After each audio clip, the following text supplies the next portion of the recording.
Hello po sa inyong lahat mga ka-crypto. Ako po si Pinoy Crypto Trader at sa video na ito ay atin pong pag-uusapan ang tungkol sa balitang ito kay Poloniex. Isa po siyang crypto exchange at siya po ay na-hack higit po sa $120 million na halaga ng yan, pinagsama-sama po yan, Bitcoin, Ethereum at saka Ripple, Shiba Inu ang nawawala. Ayan, kaya kawawa naman po si Poloniex. Sino po ba sa inyo ang gumagamit dito ng Poloniex Crypto Exchange? Medyo matagal-tagal na rin po ito. Medyo luma na ang crypto exchange na ito. At ayan, bago po tayo magpatuloy ay nais ko lamang po munang bigyang linaw ang aking disclaimer kung saan ang nilalaman po ng video na ito ay hindi po ito isang financial advice. For education and information purposes lamang po ang layunin nito. Maliban po dito ay nais ko na rin pong magbigay babala na wala pong kahit anumang group chat ang Pinoy Crypto Trader.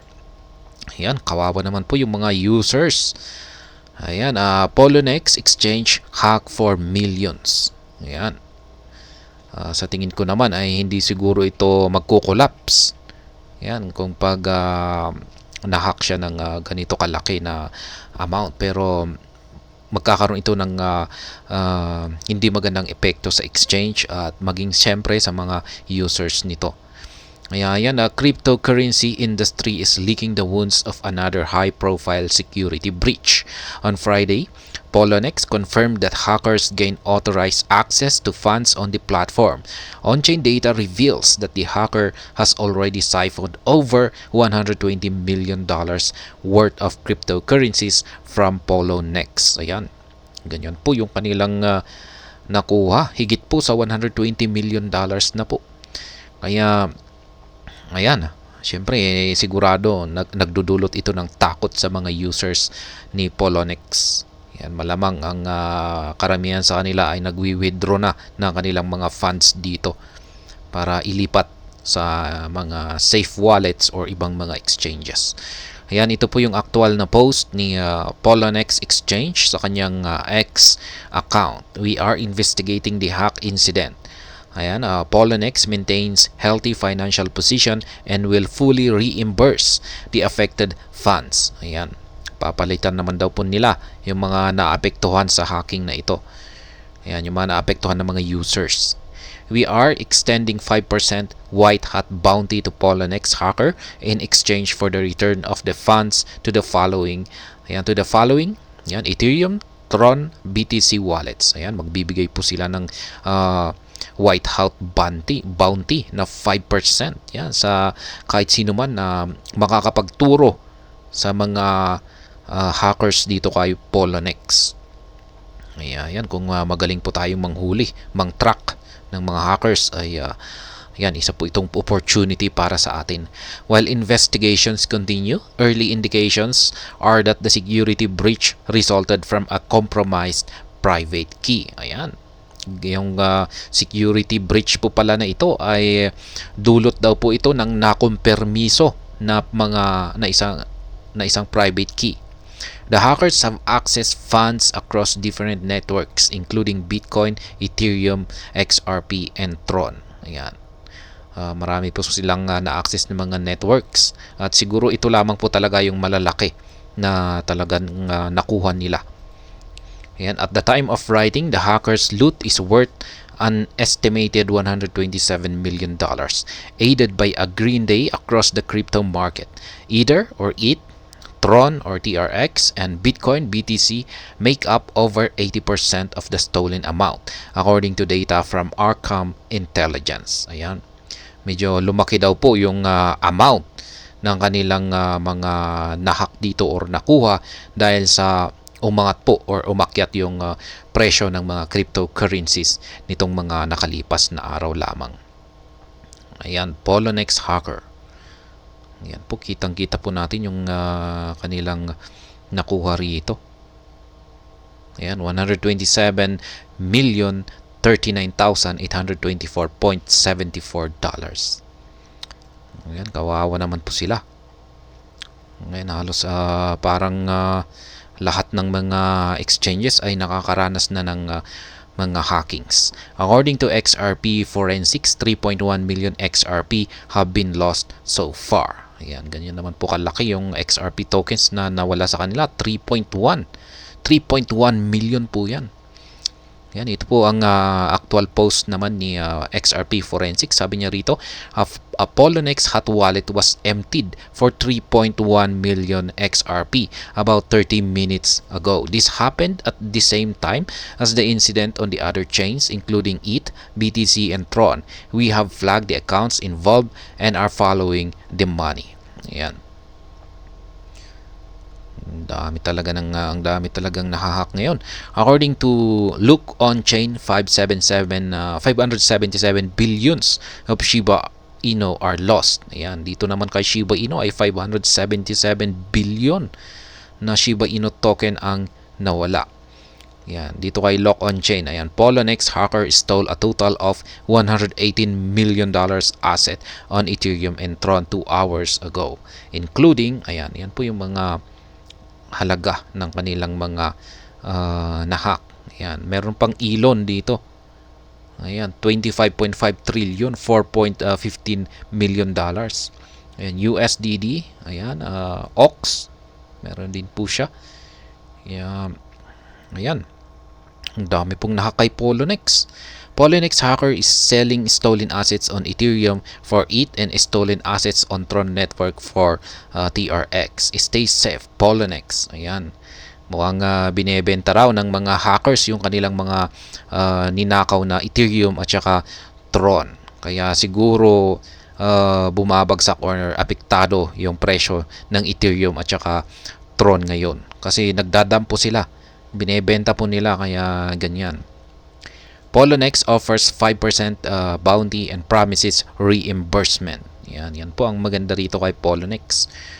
Ayan, magbibigay pa sila ng reward na 5% sa makakapagturo kung sino yung mga hackers, at syempre magbibigay meron na rin po silang nagpromise po sila ng reimbursement sa mga apektadong mga users. Owned by a popular crypto entrepreneur, Justin Sun, Poloniex has taken measures to calm affected customers in the aftermath of today's incident. Ayan, si Justin Sun po pala ang may-ari ng Poloniex. Ayan. According to an update by Justin Sun, subsequently shared on the official Poloniex handle, the exchange will reimburse affected users. Ayan, maganda po yan. Additionally, Poloniex is offering a 5% bounty to the hacker if they agree to return the stolen funds. Accepting such a bounty will mean that the hacker gets to keep $6.35 million of the total amount and return the balance to wallet addresses already made public by Poloniex. Ayan, malaki-laki na rin po yan. $6.35 million yung maibibigay na reward or bounty sa makakapagturo sa mga hackers na ito. Kaya ito po yung actual na post dito ni Ginoong Justin Sun. We are offering a 5% white hat bounty to the Poloniex hacker. Please return the funds to the following: Ethereum, TRX, BTC wallets. We will give you 7 days to consider this offer before we engage law enforcement. Ayan. Yan po ang yung 5% pala na ito ay para sa mga hackers. Ayan. Ibibigay po nila ito sa mga hackers yung 5% na ito. Ayan. Pero kailangan nilang ibalik yung kanilang ninakaw na Ethereum, Tron at saka Bitcoin sa mga wallets nila na ito yan. Kailangan nilang ibalik. Kaya pero kung pag hindi po nila ito nagawa sa loob ng 7 araw, ay ayan, hihingi na sila ng tulong sa mga law enforcement or otoridad. Yan po pala yung 5% na white hat bounty. Para po pala yan sa mga hackers na parang alok ni Justin Sun na kusa nilang ibalik yung kanilang mga ninakaw na cryptocurrencies dito.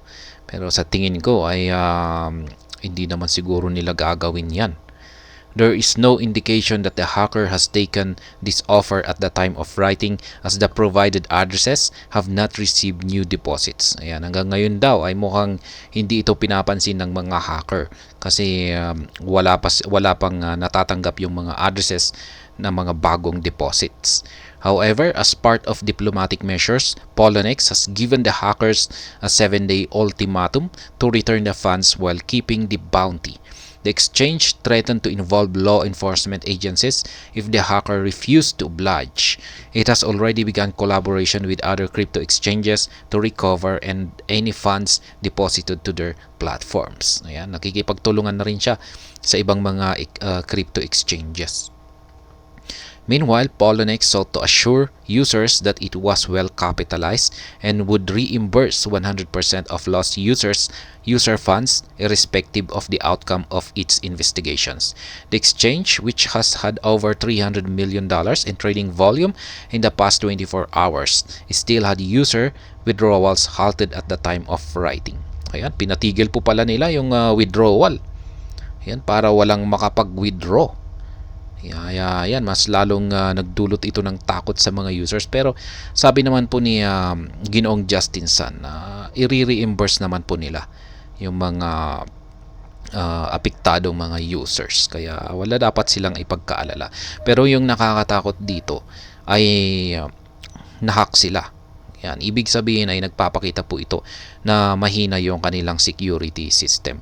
Kaya yan po yung nagdudulot ng takot sa mga users. Yan, kaya yung pumapasok na tanong dito ay paano nila masisiguro sa hinaharap o sa future na hindi ulit mangyayari yung hacking incident na ganito.